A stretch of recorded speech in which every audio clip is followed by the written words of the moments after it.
All attendees are in listen-only mode. Good evening, everyone. My name is Jay Parsons, and it's my pleasure to welcome you to this evening's webinar, brought to you by the Let's Grow Committee of the American Sheep Industry Association. Tonight's topic is artificial lamb rearing.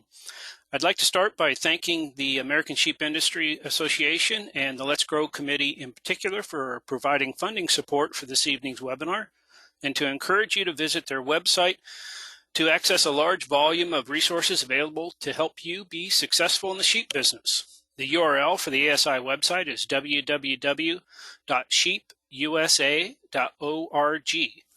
And if you're not a member of ASI, I encourage you to join up, and most people do that by joining their state association, and you can find contact information for those state association leaders on the ASI website also. I'd like to remind all of our listeners that this webinar is being recorded. All webinar registrants will receive a follow-up email, usually within the next 24 hours, to access a direct link to the recording, as well as a link to the webinar slides that are being presented here this evening. These materials are also posted up on the Let's Grow webpage, along with all of the past webinars that have been offered there, so you can access those to watch any of our 31 previous webinars to this one. We're slated for about a 45-minute presentation that'll be followed by 20 or 25 minutes of questions. You can type in your questions at any time during the presentation by using the question box in the lower right-hand side of your control panel there. And I will monitor those questions throughout the presentation, but I'll wait until the Q&A session itself to moderate those to our speaker. During the Q&A session, if you prefer to talk to the speaker directly and ask your question directly to them verbally, and you have a microphone connected, we can do that too by raising your hand. I'll call on you from there, and I'll go over that a little more detail when we hit the Q&A session itself. So our topic tonight, as you can see on the screen here, is artificial lamb rearing, transitioning from nuisance to a potential profit center. It's my pleasure to welcome this evening's presenter here, Rusty Burgett. Rusty is the Program Director for the National Sheep Improvement Program. He has a production background managing commercial sheep operations. He also worked as a shepherd and farm operations manager at Iowa State University. That stint was followed by some time serving as a shepherd and assistant superintendent of the University of Wisconsin-Madison Spooner Agricultural Research Station. And he did that until 2014 when he came to work for the NSIP. So with that, Rusty, I'm going to go ahead and turn it over to you and sit back and enjoy your presentation here this evening. All right. Well, thank you, Jay, and thanks to everyone for taking some time out of your evening to visit with us here this evening. I think this is a very apropos topic to be talking about right now, as a lot of us are moving into the lambing season. Some of us have been lambing for quite a while now, so it's be a good touch up on these skills of artificial lamb rearing. And a lot of the information we're going to talk about here today came from the Spooner Agricultural Research Station from the University of Wisconsin. And as Jay mentioned, I had a stint there as the shepherd. And for those of you that don't know, that was a dairy sheep research flock. Okay? So we artificially raised anywhere between 5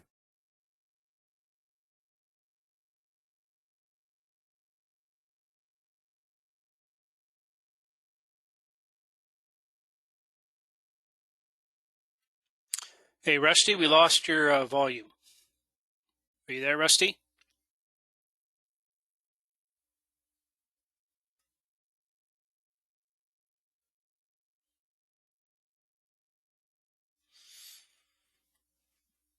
be able to look at improving the production efficiency of our nation's sheep flock. Hey, Rusty. We've had a lot of talks about.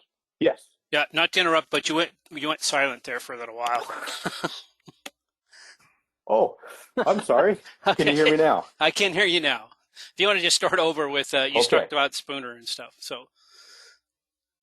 Sure. Yeah. So I was just mentioning that a lot of this information that we're going to talk about in artificial lamb rearing came from that dairy sheep research flock, and a lot of the things are just going to be tips and tricks that we picked up along the way as we were developing these systems.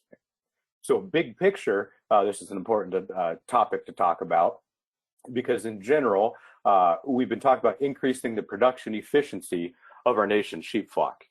And a lot that comes along with increasing production efficiency is increasing the prolificacy of our ewe flocks, mainly because we know that profitability is largely determined by pounds of lamb marketed per ewe exposed. And one of the most efficient ways to increase that is to increase the prolificacy of our flock. However, though, sometimes we can have some struggles in extensively managed or range operations dealing with those high prolificacy levels. It's a lot different trying to raise these triplet and quad bearing ewes in a situation like this than it is to be in a situation like this. So just to put some numbers behind that, if we look at a study that was done up at the U.S. Sheep Experiment Station in Du Bois, we have they looked at triplet lamb performance in a couple of their different sheep flocks. So in this data here, we have some lambing data on based on birth type or litter size. So we have singles, twins, and we have triplets where they removed one of the lambs, so the ewe was only raising twins, and we have triplets that were raising all three of their lambs. And this is in their purebred polypay flocks. We have the number of litters per litter size category here. Then we have the number of lambs present at 3 days, at 14 days, at 30 days, then out at weaning time. And as we can see here, that as we increase the number of lambs that are being raised on those ewes, okay, big picture, we are increasing the weaning weight of the total litter weaned per ewe. However, you can see we start to see a decline or in the survivability of those lambs. Okay, so we increase the death loss by asking those ewes to try to raise triplets in a range type production system.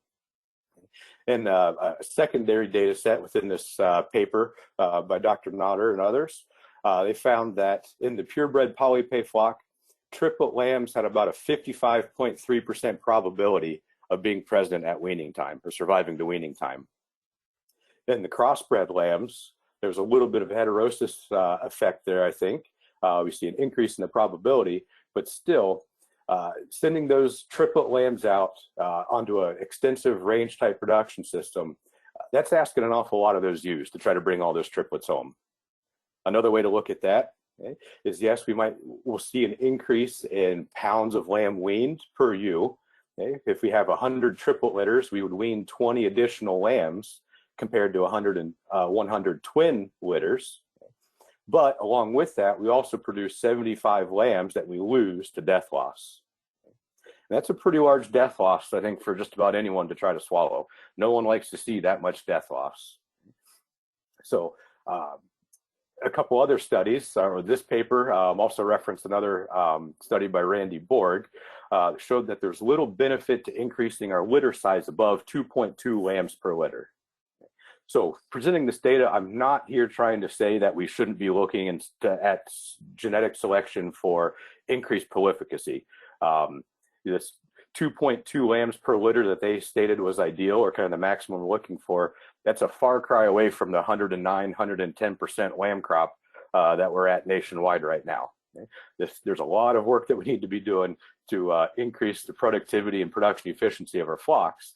But while we're getting there, while we're trying to identify those ewes that can raise these additional lambs, we need to have an efficient artificial lamb rearing system that can reduce some of this death loss pressure here. So what do these artificial lamb rearing systems look like? What are some characteristics of these systems? Well, one, given those death loss statistics we just talked about, I think we need to be looking at improving animal welfare. As shepherds, I think it's our responsibility to offer these lambs the best care we possibly can. It's our duty to try to provide them with a happy and healthy environment so they can thrive and eventually make us money. These systems, though, have to be cost effective and labor efficient. They can't put an undue burden on our operations. Okay? They have to be able to cash flow within our systems. Okay? And to do that, really automating as much as possible is going to help us out with that labor efficiency and the cost effectiveness. So to start this topic off, I often get asked, what lambs should I raise artificially? Okay? I would always encourage folks to have ewes raise as many lambs as they possibly can. I think that's our most cost-effective way to raise lambs, is to have the ewes raise them just like Mother Nature intended. Okay? But we know that there's some circumstances where we're going to have to pull some of these lambs off. And I would start off with any lamb that has a low chance of survival. If they're left on that ewe, I think it's our responsibility to remove those lambs and raise those lambs artificially. Okay? If we can't get those lambs cross-fostered, we should go ahead and pull them. But again, I think we should be trying to cross-foster as many of these lambs as we possibly can, because that ewe ultimately, that's what she's being raised for, is to raise those lambs. She can do it much more efficiently than we can. And additionally, any lambs that are lacking colostrum, we're going to talk about colostrum here in our next slides, but anything that has not received adequate colostrum, I think those needs to be raised artificially. And a big piece of advice I can give to folks is really, we want to make that decision as soon as possible. Make that decision if we're going to remove a lamb as soon as possible. All too often I work with producers that, we want these ewes to raise these lambs, so we wait as long as we possibly can to make the decision to pull those lambs off.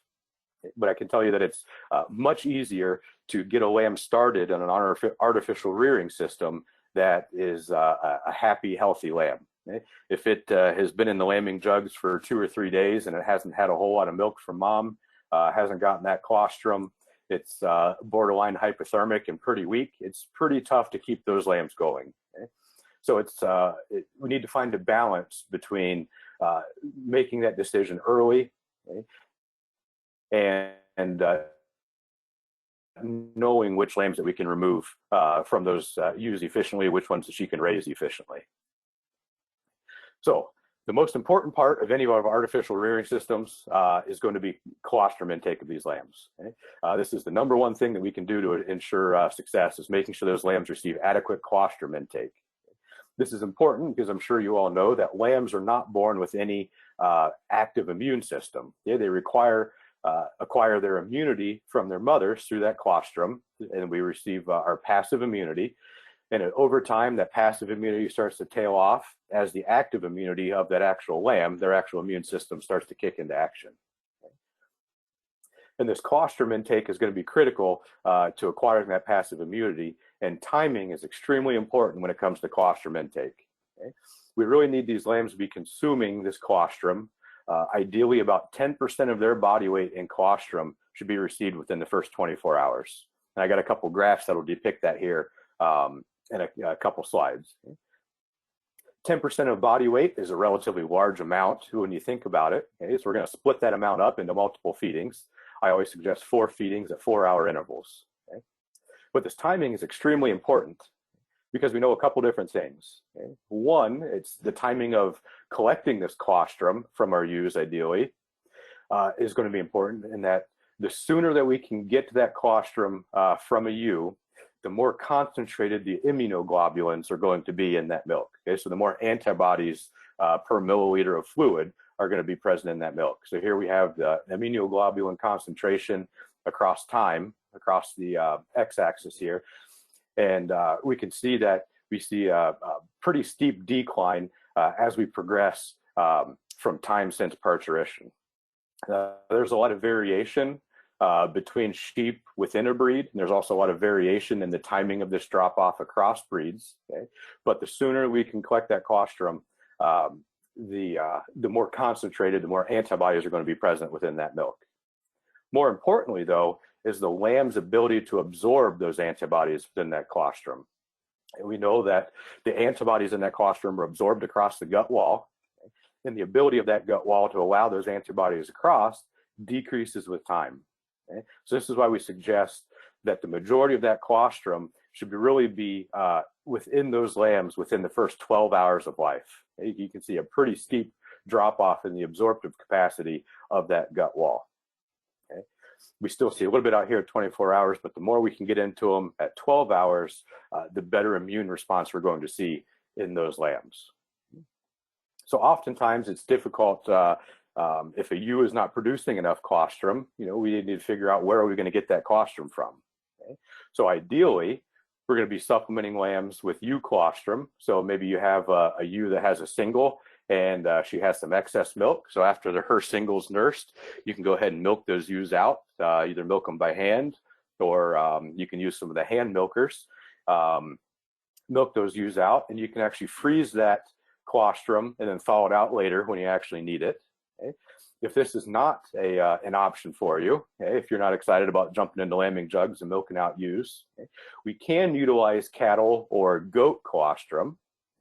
Just important to note, though, within that cattle and goat colostrum, it has a lower nutrient value than our sheep colostrum does. We're going to talk about more of this later. Okay? But the really important part is it still contains those immunoglobulins. It contains those antibodies that we need for that passive immunity build up within those lambs. However, one other caveat with using cattle or goat colostrum is there is a risk of disease transfer across species. One of the big ones that I would be concerned about using cattle colostrum would be the transmission of Johne's disease. We know that sheep can be affected by Johne's. So if we're receiving colostrum from a local dairy farm, ideally we would be able to pasteurize that colostrum, or hopefully we can receive that from a Johne's-free herd if possible. But that's something you'll have to balance is, are you willing to take the risk of disease transfer in order to get that passive immunity within the lambs? A third option, we do have powdered colostrum replacers and supplements. Okay? These oftentimes they're mislabeled as artificial colostrum. Okay? It's not artificial colostrum, it is real colostrum. It's just been dried, freeze dried and powdered. Okay? And there's two different products. There's a colostrum replacer and a colostrum supplement. And those are two different products. And we really need to be cautious when we're purchasing these, that we make sure that we're purchasing the right one. Okay? The colostrum supplement does not have as high a concentration of immunoglobulins in it as the colostrum replacer does. The colostrum supplement is designed to be added to some existing colostrum you already have on farm in order to fortify the immunoglobulin level. The colostrum replacer, on the other hand, is meant to be just that, just to replace colostrum that isn't present at all. Okay? So make sure if you're at your local farm store, or if you're purchasing these online, that you're getting the right product for what you're looking for. So just a couple photos to see this. In our dairy operation, we were fortunate that we were milking those ewes, so we had an efficient way to collect colostrum. Okay. I understand not everyone has a milking parlor for their sheep flocks. Like I said, you can collect that just by milking by hand into a pail or into a cup. You can use the hand milkers, the easy milkers. One thing I would recommend, though, is if you're going to be doing this on any sort of scale, is to measure the quality of the colostrum. We know that there's variability from ewe to ewe on the quality or the amount of immunoglobulins within that colostrum. And we already talked about how the concentration will decrease over time. Okay? And if we're not measuring the quality of the colostrum, utilizing a colostrometer here in a graduated cylinder, simply fill that graduated cylinder up, and this measures the specific gravity of that colostrum. Okay? So if that the cylinder is going to float, and if it floats and the level of the colostrum is within this green section here, we know we have high quality colostrum. If it's in the yellow section, it's marginal. And if it goes to the red section here, okay, we have poor quality colostrum.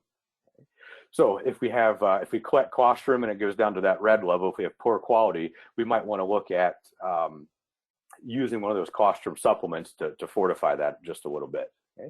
So once we've collected that colostrum, we need to make sure it's warm enough to be fed to these lambs. Okay? So the best way, I think, to warm up colostrum is utilizing a water bath. I'm sure you all know that we don't want to microwave colostrum. Okay? We don't want to take any chances of denaturing the proteins or those immunoglobulins that are in that milk. So utilize this is a water bath that we used up at the Spooner Ag Research Station. Okay? You don't have to have something this fancy. You can also just use straight hot water out of the tap and place your container in a larger container with that hot water and warm that up gradually. And I like to recommend warming that up to about 107 degrees Fahrenheit. So by the time you've drawn it up into whatever method you're going to use to deliver that colostrum, it's pretty darn close to body temperature of those lambs. So here's just a couple photos of the system we use to feed colostrum up at the dairy sheep operation. Okay? Hopefully everyone's seen lamb stands or lamb holders like this. Okay? I've got a picture on how you can put together one of these. fairly simple, just with some PVC pipe and some scrap lumber. You can have a pretty efficient way to handle lambs. Okay. So to deliver that colostrum, you can utilize bottles, bottle feed them just like any other lamb. Okay. We utilized tube feeding for all of our colostrum because we were raising so many of these in such a short period of time. It simply came down to a timing factor. We could tube feed those lambs with colostrum a lot faster than we could with bottle feeding all of those lambs. And another good part of that is we knew the exact volume of colostrum that each one of those lambs was receiving by tube feeding. So if you don't have a lamb stand, I highly suggest that you go home and make one. Like I said, just from a piece of PVC pipe about 18 inches long, a simple bar here to rest those lambs on, and some scrap lumber. Okay. You can tell we didn't, we were pretty budget conscious putting this together, just with our little holders that we added to the side there. And next, I've got a little video that I can show to you on the process that we used and how we tube fed these lambs utilizing this holder. Okay. So I'll just let this video play. Okay. Okay, so we slowly feed that tube down. And then we utilized a drench gun that was retrofitted with that esophageal tube feeder. Okay? And we slowly administer that. And a lot of folks, they advise to never force the colostrum or milk when you're feeding those lambs, just to let gravity do it. Again, it came down to timing, but you can see that even though, excuse me, even though this was a pretty fast process, we weren't forcing that milk down at a high rate of speed. Okay? However you deliver the colostrum to your lambs, that's completely up to you. So we utilize the tube feeding method. I think that's the fastest, the most efficient way to do it if you're going to be doing it at any sort of scale, any sort of large numbers of lambs. Another thing we're going to need to do is a way to track those lambs. Okay, so we need to keep track of which lambs have received colostrum and which ones haven't. Okay. So up at the research station, we utilized the old lambing room. Okay, so we just took some panels. These are actually old lambing jugs that were cut down in height. Okay, and all of the lambs from one ewe go into one pen. Okay, and you can see up above each pen, we had clipboards that we could monitor information on those lambs. These pens were pretty handy just to keep track of these lambs so they could be under close observation. We could utilize heat lamps to keep any of those lambs warm. Okay. They don't have to be anything fancy. I'm sure everyone's got some extra gates around that you could easily put these pens together. Okay. And a simple record keeping system can be mounted on clipboards. I think it's important for our record keeping systems. We can simply track the UID, the number of lambs that those ewes had, the date and time of lambing. Then we had spaces to put in when those lambs were fed their 4 feedings of colostrum. Okay? So you can see here our 4 feedings were about 4-hour intervals. So how do we get from feeding that colostrum into transitioning them onto consuming milk replacer? I'm sure this is one area we have a lot of questions. Okay, so what we used to do is the big point is to try to develop a system, a consistent system that we can use across all of our lambs. Okay? After our last colostrum feeding, okay, while those lambs were in that lamb stand, it was just really convenient for us to go ahead and process those lambs. So we would give an ear tag, we would dock those lambs and castrate any lambs that we wanted to weather. Okay, so we were using elastrator bands for our docking and our castration. And if anyone's ever used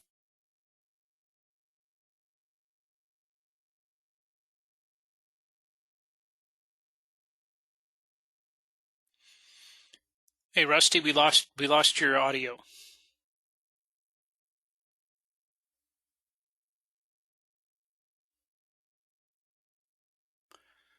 Rusty, are you there?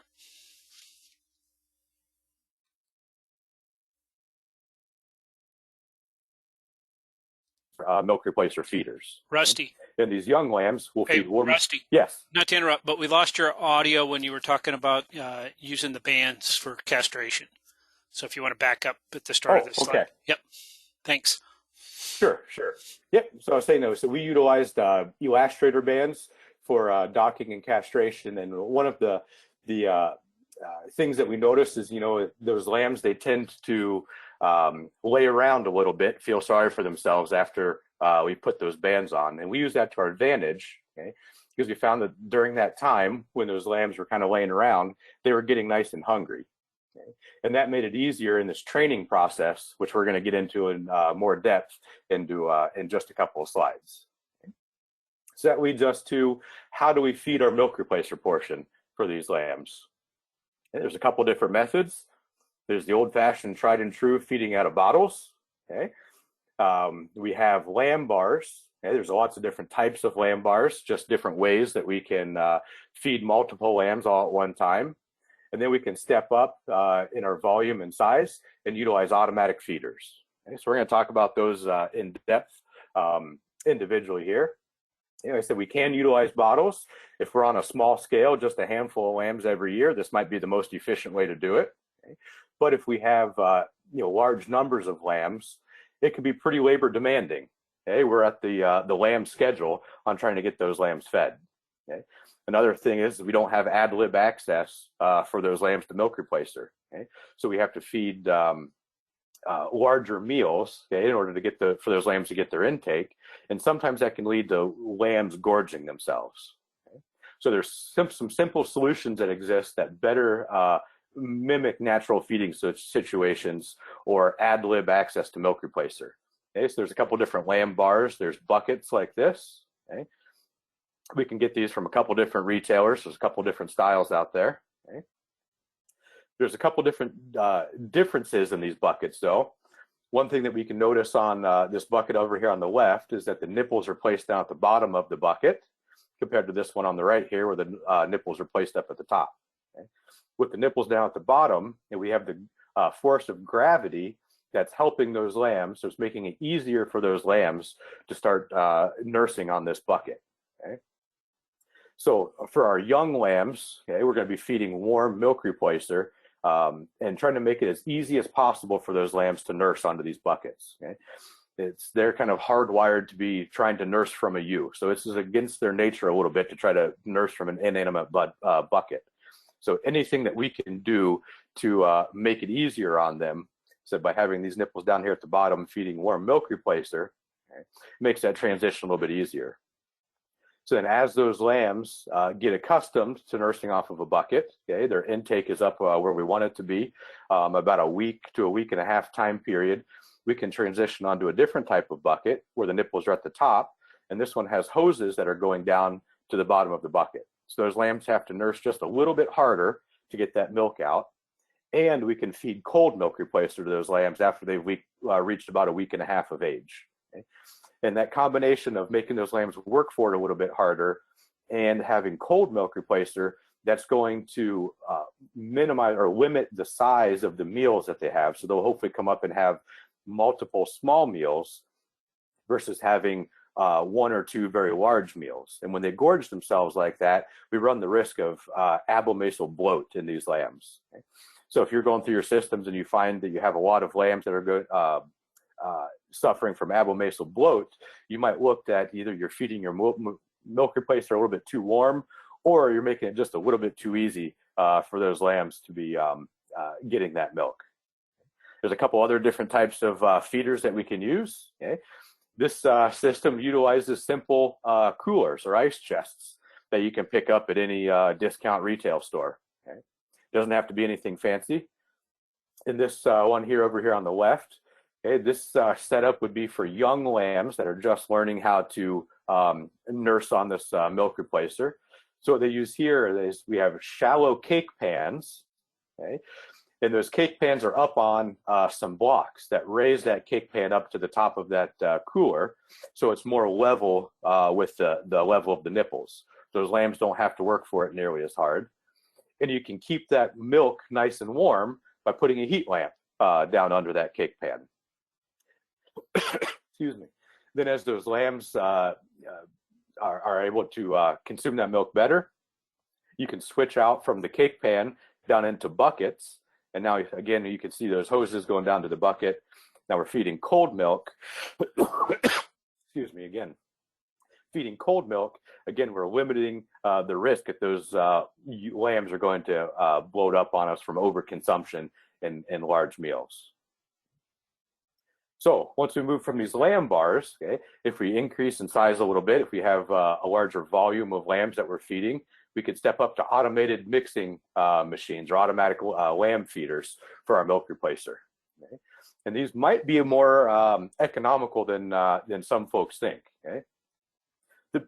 The benefit to using automatic feeders is that it automates the mixing process of milk replacer, so we have consistency in the mix of our products.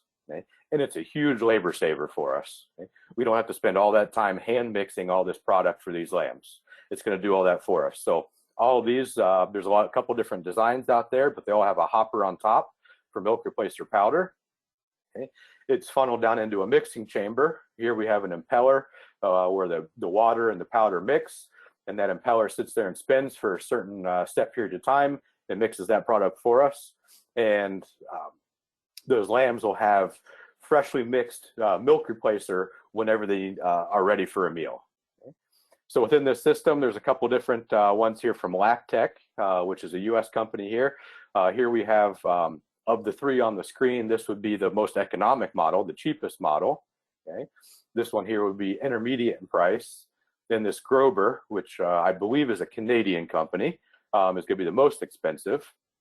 Okay? But with the increased cost, you can feed more lambs on these larger machines. Okay? So this machine that we're going to look at right here is going to be the one that's intermediate, just as an example. Okay? We're going to go through the economics of using this feeder. Okay? So I just looked at the price of that feeder on the Lactech website, and the cost of that stainless steel feeder on the left-hand side was just over $2,000. Okay? And that sounds like an awful lot of money, I think, to a lot of us. I know I'd have a hard time spending $2,000 on orphan lambs. Okay? But if we break it out on how many lambs that feeder can feed, okay, that feeder itself can feed 120 lambs per feeder. So if we simply take that cost divided by the 120 lambs, it comes out to about $17.25 per lamb. Okay? But we know that if we're going to spend that kind of money on a feeder, we want it to last for more than one lambing season, definitely. Okay? So in my experience, you can get about a 10-year lifespan out of those machines, okay, with limited maintenance. I went ahead and tossed in $30 a year for maintenance costs. Okay?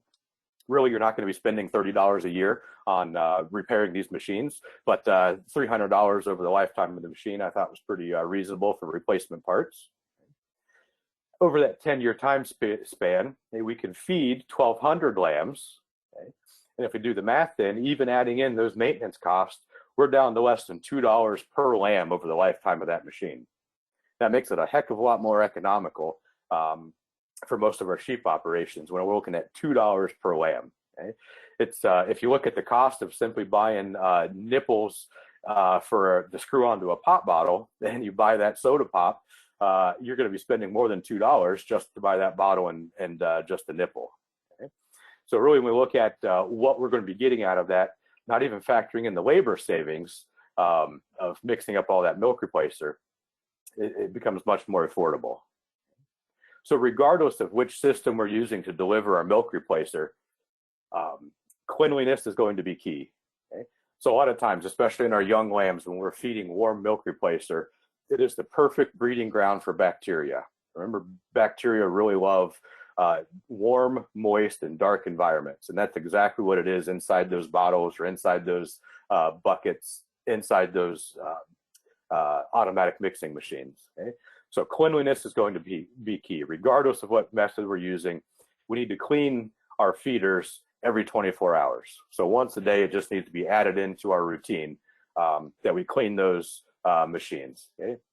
And that comes to a complete disassemble. So we need to look at washing our buckets, the nipples, and any tubing that's being used. They all need to be disassembled and cleaned in nice, warm, soapy water. Okay? And I'll show you some tips and tricks that make this process a little bit easier. But a lot of times when I get calls that folks are having larger mortalities than they would like in their artificial lambing systems, I find that the cleaning schedule is certainly longer than once a day. Some folks will clean their systems once a week, every other week, and that's when we really start to see problems, health issues in our lambs. Okay? So a couple little tips and tricks. So here's just a couple of the machines that we utilized up at the Sheep Dairy Research Flock. Okay? one of the things I just said there on the last slide was having extra sets of your equipment. So if you're using buckets, having extra sets of the nipples and the hoses make the cleaning process a heck of a lot easier. So when we would come down here and clean these machines, we would have an extra set of hoses, nipples, and these face plates all set up ready to go. So we weren't trying to sit there and clean these in the barn. What we would do is we would take these off, we would clean the face of the machine here, we would put the fresh clean ones on, and we were down for 2 to 3 minutes per machine. Okay, then we were back up and running, feeding those lambs. Then what we could do is take all those hoses, take them into the office, sit them in the slop sink, and they could sit in there until lunchtime when we had a little bit of time on our hands. And we knew that we were getting a good, thorough cleaning, getting able to soak in that nice, warm, soapy water, and it really sped up the process. And we cleaned those when it was a little bit more convenient for us over a lunch break or a coffee break or something like that. So one other little tip that I learned, and a good way to clean these hoses, it's sometimes difficult to be able to scrub those hoses out. We actually found that a bore brush, so like a bore brush you would use to clean a firearm or a rifle, if you weld that onto the end of a brazing rod, it works out perfectly to be able to go down the lengths of these hoses. That's a really just simple, easy way that we could get all those hoses and nipples cleaned out just simply by using a bore brush from a gun cleaning kit. Okay. A couple other notes about this slide here. Okay. These systems don't have to be anything fancy. Okay. This particular setup was done in a hoop structure, which I'll show you here in just a little bit. Okay. But it was cold in that room, so we needed a way to keep the water from freezing on us. So this was just simply a plywood box. Later on, we did put some foam board insulation in here just to be a little bit more efficient. Okay. We have just a very simple hydrant that supplied water to these machines. And then we just simply used a space heater. This was an oil-filled space heater to keep everything thawed out. So it might have been 10 below outside that little box, but we were just above freezing, and we kept these machines running nice and efficiently. The next little tip from this picture that we can get is you can see that these machines are sitting up on a platform here, okay, that serve two purposes. One, if you've been in the agricultural industry for very long, you know that if you have a hydrant somewhere, eventually you're going to have water leaking problems. Okay? So by having it up on a platform, if and when you have water leaks, you don't have your machine sitting down here in the water. And two, the height of this platform can be changed based on what age category of lambs that we're feeding. So if we have young lambs and we don't want to have to work as hard for that milk, we can raise this machine up so that where the milk is being mixed and stored is more on a level plane from where they're being delivered in the nipples. Then as those lambs get older, it can be dropped down to a lower level like in this picture here. All right, so moving on, okay, we're talking about cleanliness, and we said that we had just adopted into our daily choring routine was cleaning out all these machines. Okay? And I think that's a very important part to the entire process of artificially raising lambs is having a system or having a routine so that all of our lambs are being treated in the same way and all of our equipment is being maintained on the same schedule as well. So there's a couple different ways that you can structure these machines. I'll kind of go through one that we've used and that we had pretty good success with. Okay. So we already talked about transitioning from the colostrum into the training period for these lambs. Okay. I'll show you the details of what this looked like. Okay. But all of our lambs, after their colostrum, okay, they moved into a set of training pens, okay, where we could actually get into the pens and work with those lambs on a one-on-one basis to show them where the nipples were and get them trained up to being able to feed themselves on these milk replacer feeding systems. Okay. And then once lambs were trained, okay, we also had a graduate pen that we could still keep an eye on those lambs, okay? But they were mostly on their own. They were able to feed themselves at that point, okay? And this was about less than a week's time period. They should have been trained and onto a milk replacer machine all on their own. Okay? Also within that time period, we offered a pelleted creep feed. Okay? So it's important to have a highly palatable, highly digestible creep feed available to these lambs, starting at about a week of age, maybe a little bit more. Okay? It doesn't have to be a pelleted feed. You can utilize a textured feed if you want. There's pros and cons to using pelleted versus texturized feeds, which I think has been covered in a couple other nutrition webinars. But even though the intake of these creep feeds is pretty small, it's pretty negligible up until over 2 weeks of age, it's important that these lambs be exposed to it, because we know that the faster we can introduce a creep feed or some grain into the diet, the faster the rumen development or the rumen functionality becomes in those lambs.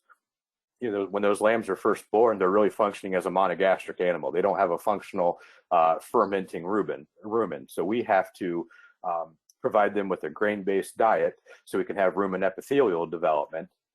And that starts at a very young age. Okay? So I'm just going to go through some details of what some of these systems might look like. Okay? So this is a system that we had here, and we had 2 different training pens.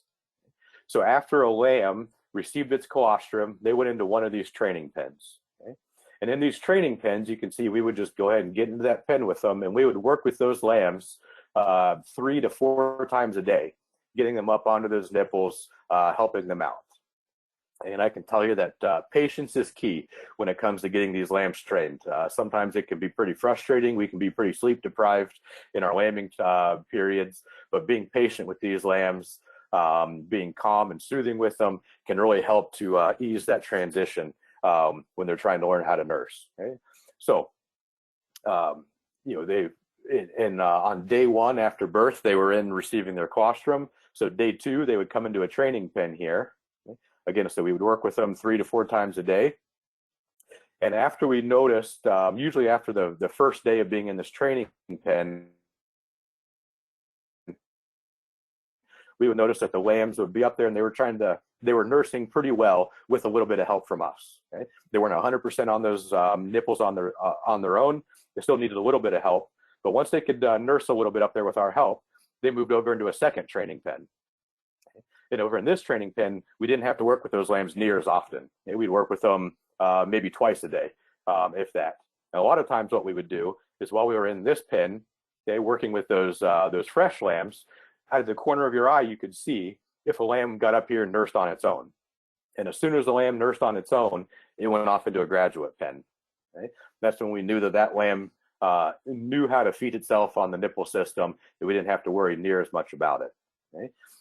A training pen system doesn't have to be nearly this fancy. You can have just one simple pen like this, or you can divide it into 2. It's going to be kind of depending on the volume of lambs that you're going to be raising. Okay, but I think having a training pen where you can really keep close observation on those lambs is going to be important. And if you don't have a system of two pens, you can simply use chalk markers to make marks on those lambs. If they're starting to get the hang of it, you can make one mark on them. If they still need some extra help, you can put a separate mark on them. Whatever system that you have that you can identify those lambs, you can know which lambs are doing well, which ones still need a little bit of help. Okay. Once they moved into a graduate pen, you can see here some feeders hanging up on the pen wall. That's where we offered that creep feed to those lambs. And after about 10 days, we would accumulate an entire pen full here, about 30 to 40 lambs in a group. Okay, they would be moved to a separate structure. Okay, so that nursery was up here in the lambing shed. Okay, once we got about 40 lambs into a graduate pen, we moved them down into this hoop barn over here. Okay, and that's where the remainder of the artificial lamb rearing took place, is in that hoop structure. Okay, so these lambs, I think a lot of people think that they need a very warm environment. We don't need to be keeping it 50 degrees in there. When I first got up to Spooner, Wisconsin, I noticed in northern Wisconsin it gets pretty darn cold. So it'd be 30 to 40 degrees, negative 30 to negative 40 degrees outside. And those lambs were still doing pretty darn well inside that hoop structure. It would be, in the single digits in there, but those lambs were still doing pretty well.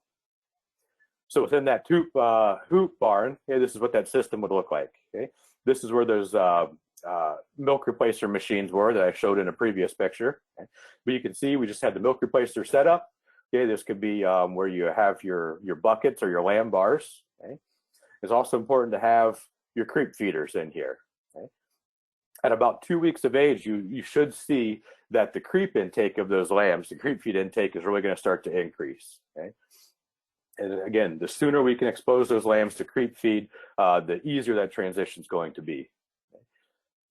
And we would wean these lambs. They came down here at about 10 days of age. We would wean those lambs at about 30 days of age, which I'll get into in more detail.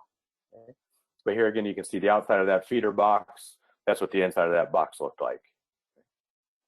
So regardless of how we're delivering that milk replacer to our lambs, we need to know what type of milk replacer should we be feeding. What should that milk replacer look like? There's a lot of different brands out there, a lot of different types. What should we be trying to look for? And to answer that, we really need to be looking at what we're trying to do with that milk replacer. We're trying to replace what they would be getting from mom. So we need to look at what is the composition of sheep's milk. Okay, so we have the composition of sheep's milk, cow's milk, and goat's milk here. And you can see that sheep's milk is almost twice the concentration of fat and almost twice as the concentration of protein, okay, and a slightly lower lactose level. Okay. So some people you might be able to get by feeding calf colostrum, calf milk replacer to lambs. If you got 1 or 2 lambs, you might be able to get by with that. Okay, but you're on any sort of scale, you're going to be sacrificing production because we're not providing the lambs the fat and the protein that they need. Okay, so regardless of which milk replacer type we're looking for, we want it to be trying to mimic this concentration as best as we can. Okay? Another little caveat there is because lambs require less lactose than our other species, we can actually increase the scours in our lambs by providing that additional lactose concentration from calf milk replacer. So in a milk replacer, this is what I think it should look like. It should be at least 25 to 30% fat on a dry matter basis, so that when we dilute it down, depending on whatever mixing directions are on that particular product, we're getting close to that sheep's milk product. Okay. Should be at least 20% lactose and about 24% or so protein. And because those lambs don't have a functional rumen, we want less than 0.5% of fiber in that diet. Okay. That fiber is not going to really provide any nutrients for those lambs.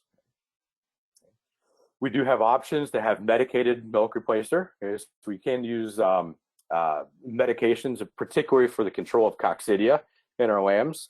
So if you typically have issues with that within your artificial lambs, I would suggest use a medicated product. And there's also the option to have acidified milk replacers. Okay? The acidified milk replacers is that once it's milked up, it has a lower pH compared to our conventional milk replacers. And that does a couple of different things for us. Okay? One is it prevents spoilage of that product. So if you mix up, an entire day's worth of milk replacer and you're using it into those buckets, okay, we have less of a risk of that milk spoiling with an acidified milk replacer.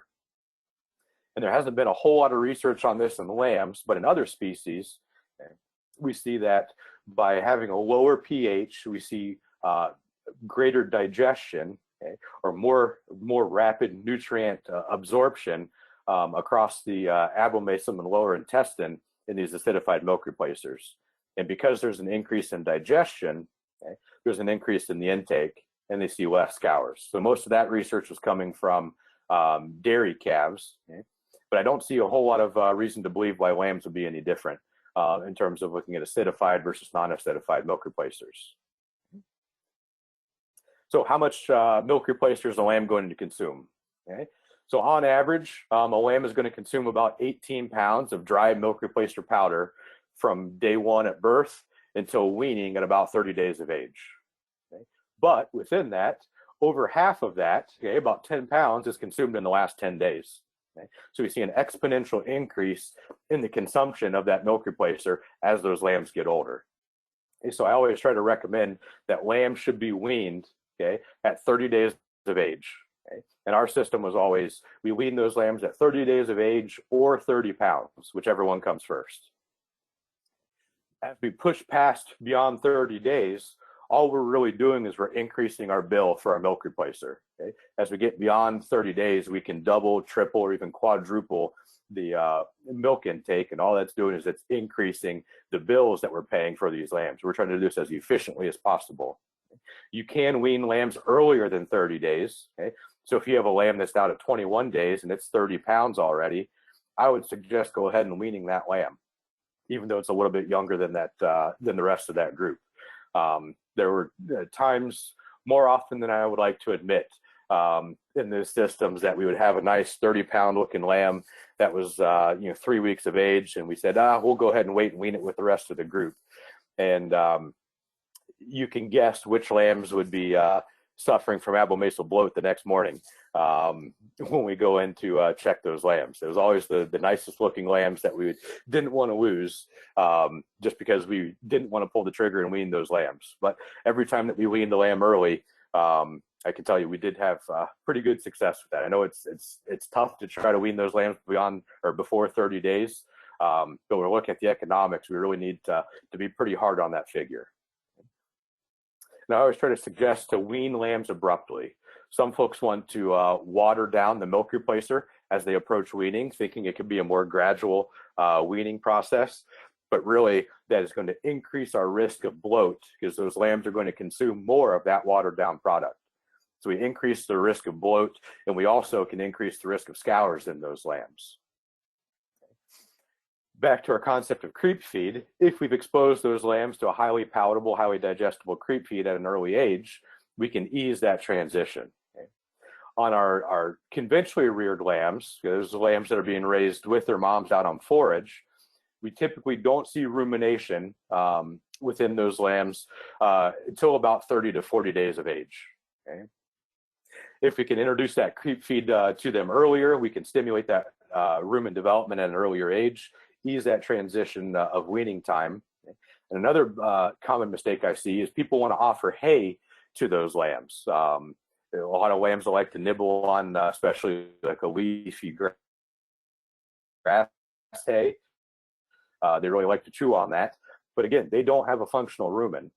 So I've actually seen more lambs die of being impacted and bloating because they can't digest that hay that they're consuming. So I always recommend we're not going to feed hay for the first 50 days of those lambs' life.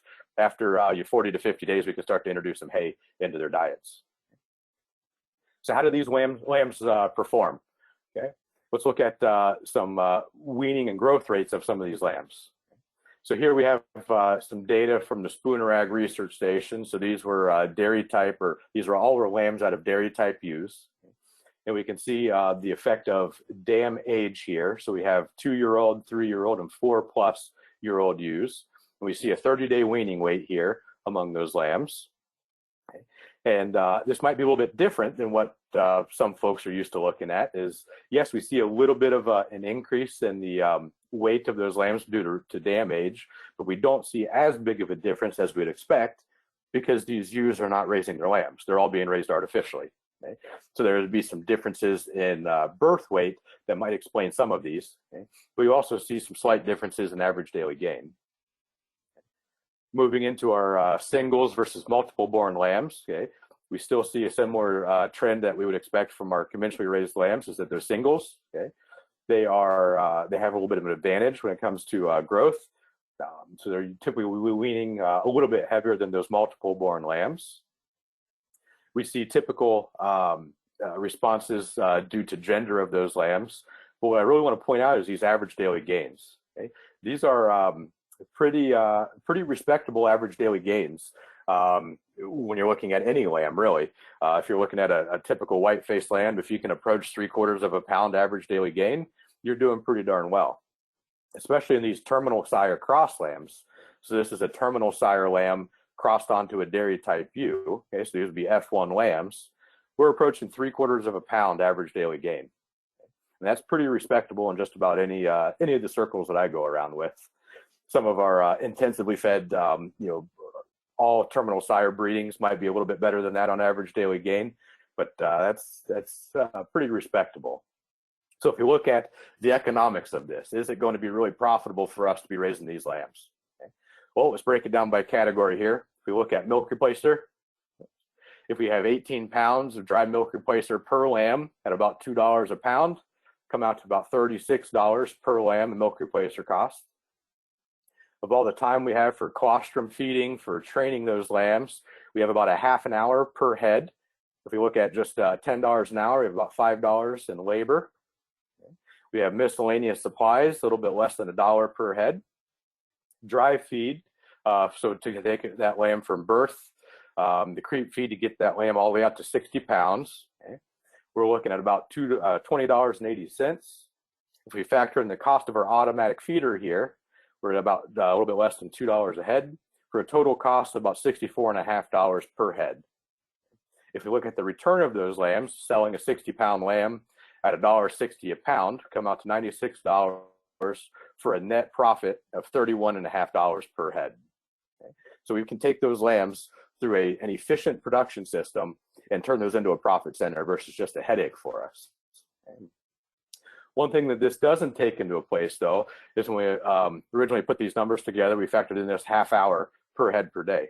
If we're using this automatic feeder, we can reduce this half hour per head per day. We're not spending near as much time mixing up and delivering milk replacer. So we can really reduce that labor cost just a little bit, and that's going to show up in a greater net profit per lamb. So just to wrap things up here, I see we're approaching 8 o'clock. I think all of our artificial rearing systems, they can be cost effective, as we just showed in those economics. And that was at $1.60 a pound for 60-pound lambs. Right now, I think those 60-pound lambs are going for quite a bit more than that. So I think we're being pretty conservative in our approach. Okay. Starting with healthy lambs is going to be pretty critical, that we know we have a known amount of colostrum within those lambs. If we wait too long to make the decision to artificially raise those lambs, we're just going to be causing headaches for ourselves. So if you have a lamb that's weak and hypothermic, it's pretty tough to get those lambs revived and back going again. So if we can kind of fine tune our skills and start with a happy and healthy lamb, we can make our lives a lot easier in these systems. Okay. And these systems, regardless of what we're going to be using for a feeding system, needs to be efficient and consistent. So whether you're large scale with those automatic feeders, or you're a little bit smaller scale with mixing up buckets or the cooler methods, it needs to be consistent and needs to be efficient for us. Okay. And automating whenever possible is going to reduce our labor costs, and it's going to improve the overall production efficiency of the systems. So with that, I think that was about the last of the information I wanted to provide for you here. I want to take one last chance to thank ASI and the Let's Grow program for making this webinar possible. I think that's a great program that they've had for the last couple of years. It's gotten a lot of folks thinking about production efficiency and improving the productivity of our nation's sheep flock. I can't say thank you enough to ASI's Let's Grow for helping to put these on. And thank you all for taking the time to visit with us here this evening. And Jay, I'd be happy to take any questions that might have come up.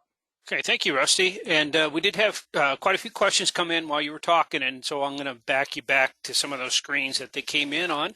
But before I do that, just to remind people, you can type questions into the question box, and I'll try to get to as many as I can during the next 20 minutes or so. Also, if you prefer to ask your question verbally directly to Rusty, feel free to raise your hand, and then I will call on you by name and unmute your microphone if you would like to do that. So let's go ahead, and you started off your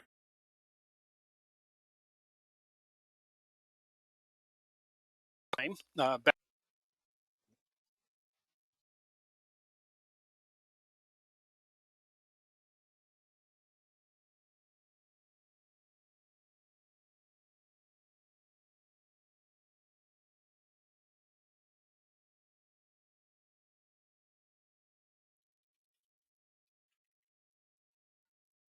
Oh, is he?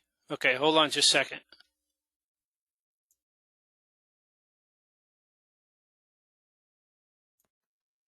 Yeah, I can hear you now, Jake. Can you hear me? Yeah, sorry, I just had a dreaded Microsoft communication thing come up. Okay. All right, let me ask this question again. Okay, yep. I can hear you now. All right. Are we back together? Yep, I think so. Can you hear me? Okay. Okay. Yes, I can hear you now. Sorry about that. I don't know what was going on. I think it was on my end. I got a Microsoft message that popped up. Okay, so if you can hear me now, the question was, do the antibodies drop off? So we had a question about colostrum. Yeah, did the antibodies drop off by the lambs drinking the milk out of the udder, or did they just drop off naturally over time? Did you hear that? Yeah, Okay. it's a great question. Yeah. So Okay. naturally,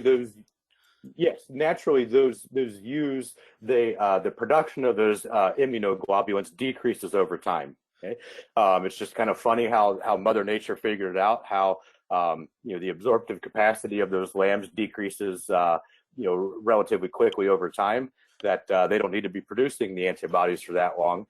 So she naturally starts to decrease the production of those antibodies. Okay, very good. And another quick question on colostrum. People just wondering exactly what it looks like. Is it thick and yellow? How does that look change as through time? Yeah, so there's a lot of variation in the visual appearance of that colostrum.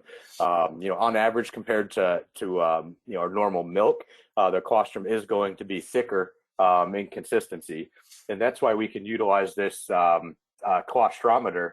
That's why we can use specific gravity or kind of the density of that as a measure of its quality. Okay. So typically, as the quality increases in that colostrum, the denser it is. And that's why this rod will float up higher relative to a poorer quality colostrum. Okay, great. And while you're on this so, screen, it's typically thicker, and it can be yellow in color. It doesn't necessarily, if it's not yellow in color, that doesn't mean that it's poor quality colostrum. It really comes down to that thickness and the specific gravity of that colostrum. Okay. And while you're on this screen, a question came in here that says, if using a refractometer, what would be the average number of bricks for good colostrum?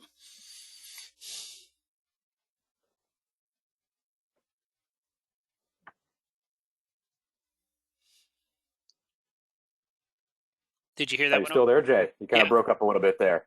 Sorry. So if you're using a refractometer? Yeah, what would be the average number of bricks for good colostrum was the question. Ooh, that's a great question, and I would have to look that up. I'm sorry, I don't know the answer to that right off the top of my head. Okay. I think you could pretty easily do a little self-experiment on that, though, is that you could take a sample before you feed that colostrum, then you can feed what you know is some good colostrum, and see what the response is going to be. Do that for a handful of lambs, and you can kind of get yourself a nice little baseline. Okay, and we have a couple of people with their hands up, so I'm going to go ahead and call on them. Jeremy Refshaw, are you there? Hold on a second. There you go. Jeremy, are you there? Yeah. Okay, go ahead. Yep.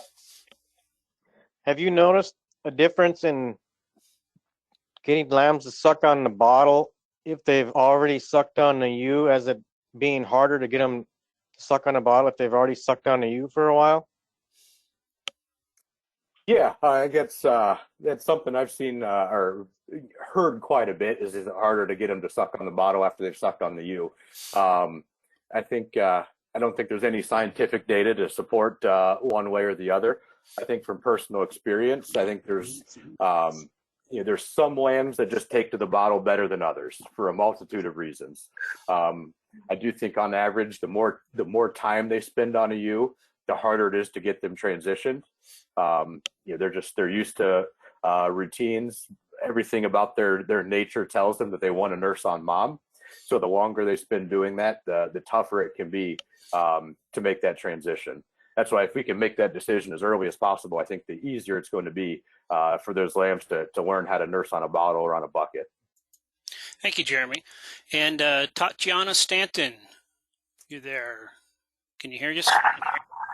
I was wondering about how much colostrum in quantity, for good quantity, you'd be feeding in those 4 feedings. Like I said, it's gonna depend on the size of your sheep. So a larger scale sheep or larger frame size sheep or larger birth weight lambs are going to require more colostrum. So it really depends on your particular lambs. So, but I like to take that 10% rule is pretty constant across all breeds and all sizes. So you take that 10% of their body weight, 10% of that birth weight, and just simply split that into 4 even feedings.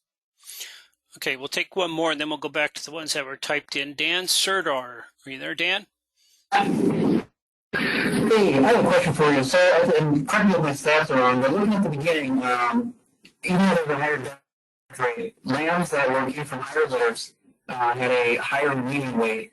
Yet looking at the stats at the end, it looked like if they were artificially raised, then lambs from larger litters actually had a lesser weaning weight. What explains for the difference in that?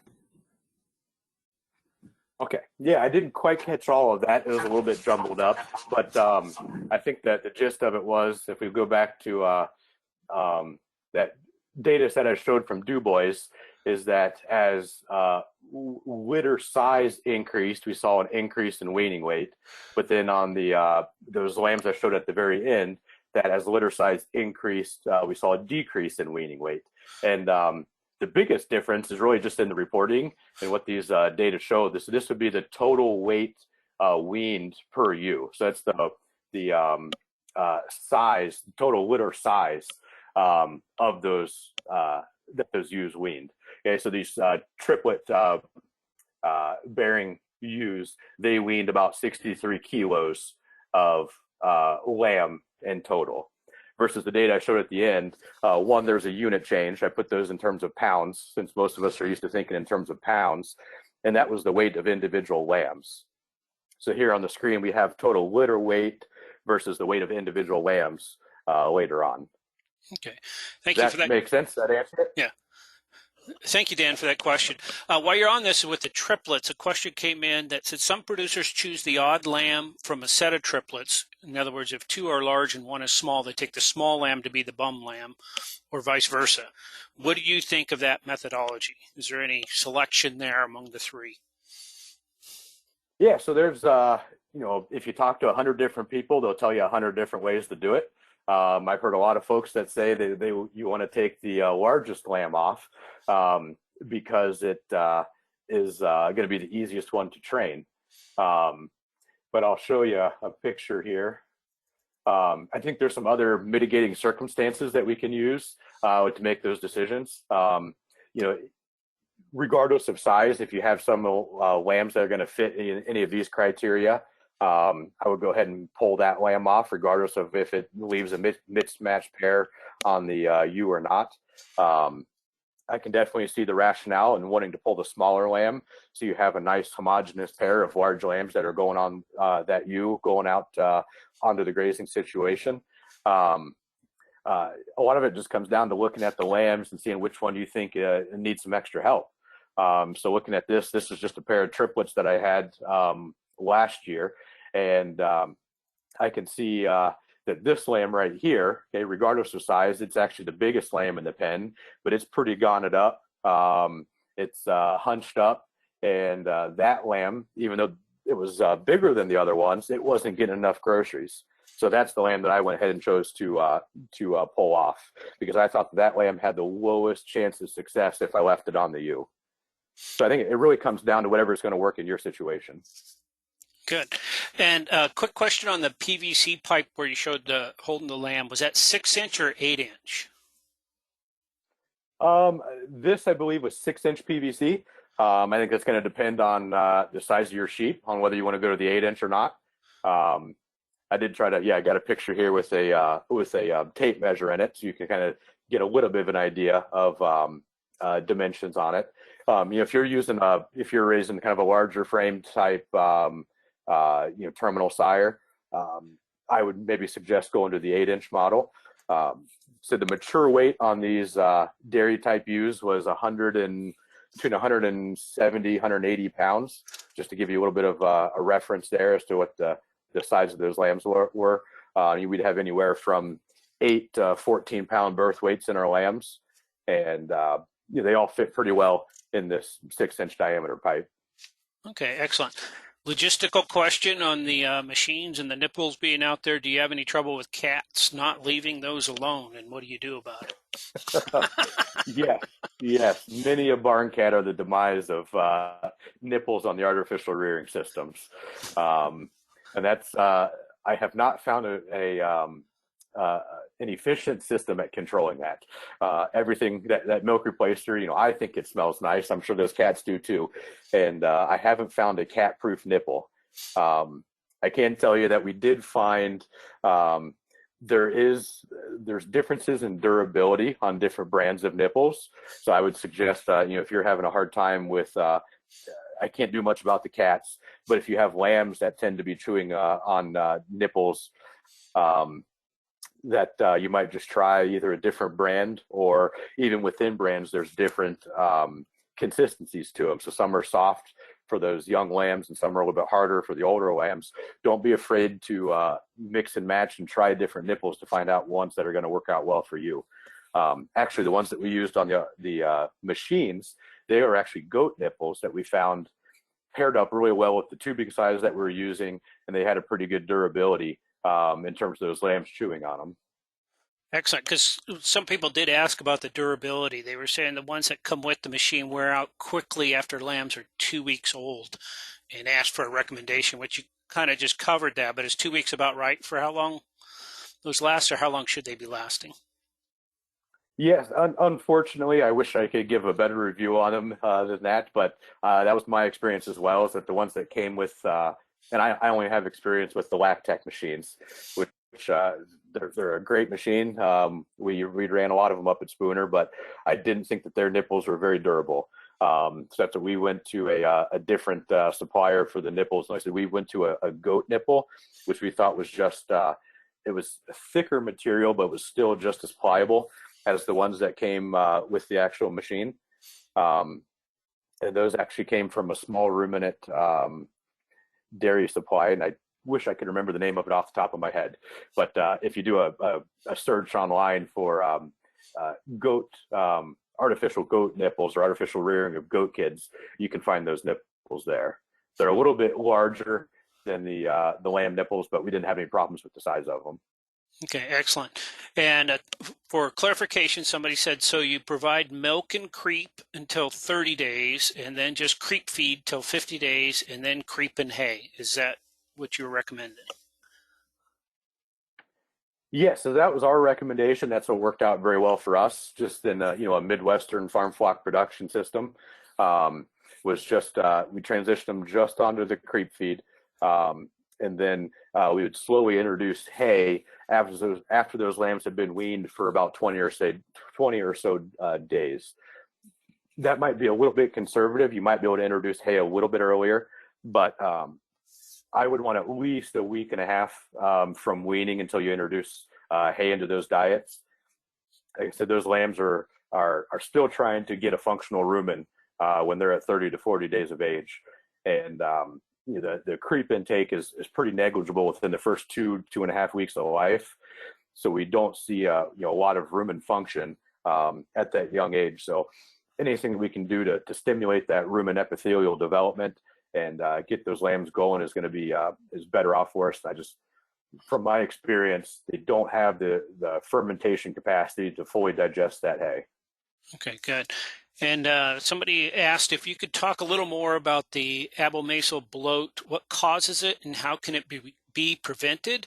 And how do the symptoms differ from a clostridial infection? So yeah, there's a couple different causes. So we can see clostridial infection might present itself as an abomasal bloat. So that's definitely one cause of it. Another one that I was really kind of alluding to is simply those lambs gorging themselves, physically consuming more milk than they can pass through that abomasum in an efficient amount of time. Okay? And you can, I would highly suggest this. You can learn an awful lot if you do home necropsies on your lambs. So if you have a lamb that bloats up on you, take it to the compost pile and do a home necropsy, or work with your veterinarian to do a necropsy on it. And you can learn an awful lot, excuse me, on the causes of some of these disorders if you just simply look inside those mortalities that you might have. So the biggest causes we see on it is those lambs that gorge themselves and they overeat. The other source that I've seen is those lambs that have hay that is introduced to them while they're still on those milk replacer machines. I've just seen those abomasums get completely filled up with hay that they can't digest, and physically just impacts in their digestive tract, and then nothing else can pass through, and those lambs wind up bloating, and it impedes their respiratory ability, and they wind up as a mortality. Okay. See if we can cover a couple more questions here before we shut her down. For nipple bucket feeders, you want only enough for them to clean up in 12 hours or less time? Just in general, how many bucket feeders do you need? Yeah, so I think that's going to depend on your operation, and it's going to depend on the milk replacer that you're utilizing. I think 12 hours is a good amount of time. I want them to be able to clean that up just because I like to keep that milk replacer fresh. I think the fresher I can keep it, the less bacteria I'll have that's building up in that. And I think that the lambs consume that fresh milk a little bit better than they do that it's been sitting there going stale for 12 hours. So I think 12 is a good round number. Filling that up twice a day is pretty nice. So I think you can set yourself up with enough buckets that you can keep those. If they can just be finishing it, what's in there at that 12-hour time period, I think that should be a pretty efficient system. If you've got the spare time and you want to fill them up 3 times a day, I think that'd be even better. But the less labor we can put into these systems, the more it frees us up to focus on the ewe flock, the trays and lambs, or other duties that we have on the farm or ranch. So I think 12 hours is a good round number. If we get it to 24 hours, I think that's pushing it quite a bit. Okay, and you mentioned the cold milk replacer. Question, is it regular milk replacer mixed warm and then allowed to cool, or do you mix it cold, or what? So that's going to depend on the type of milk replacer that you're feeding. I don't like to recommend or name any name brands out there, but some brands will mix up better cold than others. So if the brand that you have available to you doesn't mix up very well cold, yes, you very well could mix it up warm and then allow it to cool in a refrigerator or outside if it's cold, and let it get down to that chilled temperature. It's really going to depend on the milk replacer that you're using. If you can get that dry powder in a good suspension with cold water and skip that chilling step, I think that's just that takes one less step out of the system, makes it more labor efficient. Okay, and one final question on the creep feed. What specs do you want on the creep feed for crude protein and fiber in particular? Yeah, so that's going to depend on what you have available really to you. But for the crude protein, I'd like to have about at least a 20% crude protein ration. I think some folks, you might not be able to have that available to you. You might just be 18. But again, those lambs, they're trying to develop that rumen on themselves. They're trying to develop that rumen themselves. So they're really functioning as a monogastric early on. They're not getting that microbial protein that we get in a fully functional ruminant animal. Okay? So the higher the protein, the better. So I think 20 is a good number for that. And the fiber, that's going to depend on what's available to you, but as low a fiber as we possibly can. We really need that fermentation vat in the rumen to be functional to really get the benefit of that fiber. So as low as we can keep that number, the better it's going to be for our lambs. Okay, thank you. And so great questions coming in. I really appreciate all of the people participating this evening. And some of these questions that we didn't get to, I'll go ahead and see if we can answer those by email with Rusty and get back to you on it. Rusty, I really appreciate your presentation and all your answers to the questions. I think this is a highly popular topic, judging by how many people we had on and the volume of questions that we had come in. Thank you very much for doing this for us this evening. Well, thank you very much for having me. I really appreciate it. And as Jay said, if you have additional questions we didn't get to, feel free to email those on, and I'll get those answered up here in the next couple of days. Okay, thank you. And just to remind everybody, you will get a follow-up email with a link to the recording and the PowerPoint slides that were used this evening. And we post these all on the Let's Grow webpage, which is on the ASI website. That's sheepusa.org. And there's a link on there for the Let's Grow program materials. And if you just click on that link, it'll take you to their page, and these are under the topic of educational webinars. And so once again, I want to thank Rusty Burgett for his presentation this evening on artificial lamb rearing, and I thank all of you guys for attending, and look forward to being with you again in the near future with another Let's Go webinar from the American Sheep Industry Association. Have a good evening, everybody.